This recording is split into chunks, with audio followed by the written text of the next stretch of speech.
Hello बच्चों, let's read the question first. The question says given symbol indicates. तो यहाँ पर एक सिंबल दिया हुआ है जो कि कैसा सिंबल है, ये है पेडिग्री एनालिसिस के लिए जो सिंबल होते हैं वो है, उनमें से एक दिया हुआ है और हमें बताना है कि ये सिंबल किसको रिप्रेजेंट कर रहा है। तो यहाँ पर एक स्क्वायर दिया हुआ है और सर्कल दिया हुआ है जिसका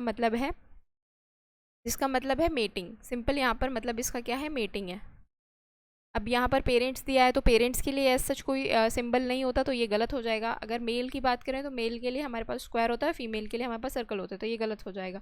पेरेंट्स विद डिजीज़, तो पेरेंट्स विद डिजीज़ के लिए कोई अलग से सिंबल नहीं होता। वही मेल, अगर मेल स्क्वायर है तो उसे अगर हम शेड कर देंगे तो ये क्या हो जाएगा, डिजीज़। और अगर फीमेल है तो फीमेल को अगर हम शेड कर देंगे तो ये क्या हो जाएगा, सर्कल को शेड करने पर फीमेल डिजीज हो जाएगी। तो यहाँ पर पेरेंट्स विथ डिजीज़ ऐसा कुछ नहीं होता। और कंसेंजिनस मेटिंग का जो सिंबल होता है वो कुछ इस तरीके का होता है। कंसेंजिनस मेटिंग का यानी कि मेटिंग बिटवीन रिलेटिव्स, उसका साइन कुछ इस तरीके का होता है। तो ये भी हमारा आंसर है। यहाँ पर एक कनेक्शन है खाली दोनों के बीच में, तो ये कैसा है, मेटिंग का साइन है। तो करेक्ट आंसर क्या हो जाएगा बच्चों, ऑप्शन नंबर ए।